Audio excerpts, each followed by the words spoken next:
Halo semuanya, kebayang nggak ninggalin AI yang paling terkenal di dunia, ChatGPT, buat nyobain sesuatu yang baru?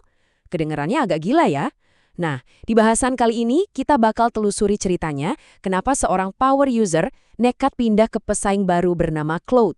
Dan percayalah, apa yang dia temukan itu bisa jadi bakal bikin Anda kaget. Coba deh, kalau butuh bantuan AI, apa sih yang pertama kali muncul di kepala?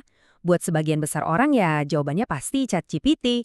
Platform ini tuh udah dominan banget, udah kayak jadi sinonimnya AI itu sendiri. Tapi pertanyaannya, gimana kalau ternyata ada alternatif lain yang nggak cuma beda, tapi mungkin lebih baik? Nah, ini dia nih pemicunya. Semua berawal dari sini. Waktu seorang jagoan marketing sekelas Seth Godin bilang, ChatGPT itu sombong dan malas. Tapi sebaliknya, dia malah muji Claude sebagai teman baik. Wah, itu bukan sekedar opini biasa kan? Itu sinyal kuat. Dan pernyataan inilah yang akhirnya bikin si power user tadi penasaran dan memutuskan pindah, yang akhirnya membuka perbandingan seru antara dua raksasa AI ini. Oke, jadi kenapa pindah? Ternyata alasan awalnya tuh bukan soal fitur-fitur teknis yang canggih atau gimana. Sama sekali bukan. Ini lebih ke sesuatu yang personal banget. Lebih soal rasanya pas kita berinteraksi sama AI-nya. Apakah rasanya kayak pakai alat biasa atau kayak ngobrol sama rekan kerja? Kesan pertama itu kan penting banget ya. Nah, si pengguna ini ngerasa ChatGPT itu gayanya kayak si paling tahu. Langsung aja ngasih jawaban final. Tapi Cloud beda banget. Rasanya lebih kayak partner buat kolaborasi. Nadanya lebih ramah, tampilannya juga lebih enak dilihat. Jadi interaksinya itu benar-benar kayak lagi brainstorming sama teman, bukan sekedar ngasih perintah ke mesin. Terus gimana caranya Claude bisa menciptakan suasana yang rasanya kayak teman ini? Ternyata ini bukan cuma soal gaya bahasa yang ramah loh, tapi ada fitur-fitur cerdas di belakangnya yang emang dirancang buat ngertiin kita lebih dalam dan lebih intuitif. Pindah ke tools baru tuh kadang PR banget kan? Kita harus ngajarin lagi dari nol. Nah, Claude ini pinter. Dia ngilangin hambatan itu. Dia bisa loh ngeimpor preferensi dan riwayat kita dari AI lain kayak ChatGPT. Hasilnya keren banget. Claude jadi langsung kenal sama kita dari hari pertama. Proses pindahnya jadi mulus banget. Nah, ini dia nih salah satu perbedaan utamanya. Kalau kita kasih perintah ke ChatGPT, dia kan langsung ngasih jawaban ya. Tapi Claude caranya beda. Dia tuh seringkali malah nanya balik dulu kayak, bentar, tujuan utama analisis ini buat apa ya? Atau target audiensnya siapa nih? Pendekatan interaktif kayak gini tuh bikin hasil akhirnya jadi jauh lebih pas dan benar-benar sesuai sama yang kita butuhin.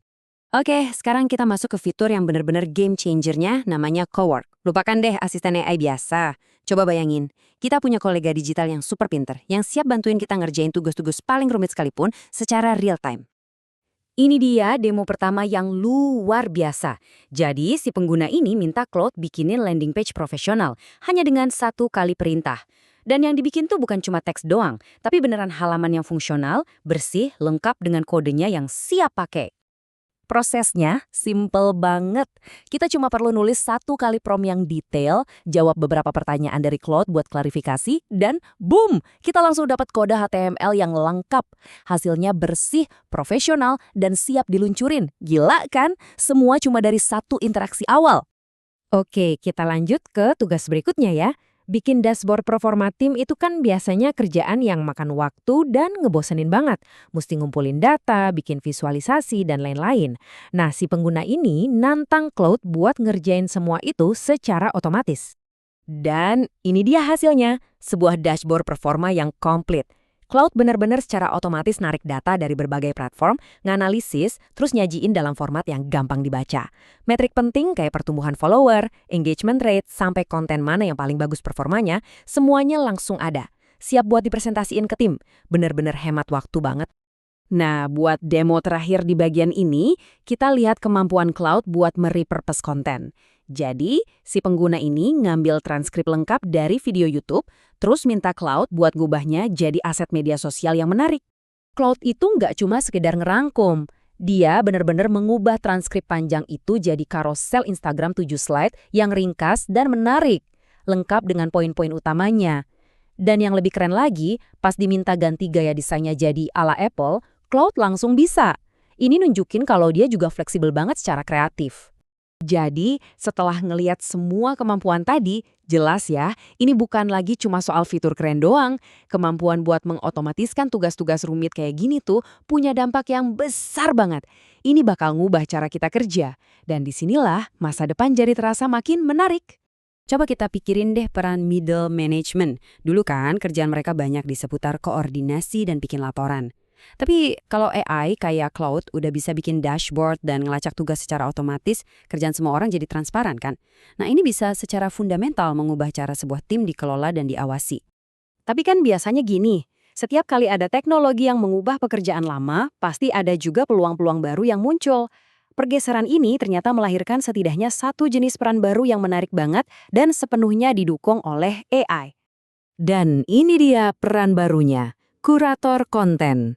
Peran ini tuh terbuka buat siapa aja. Kita nggak perlu lagi jadi desainer jago atau ahli strategi sosmed.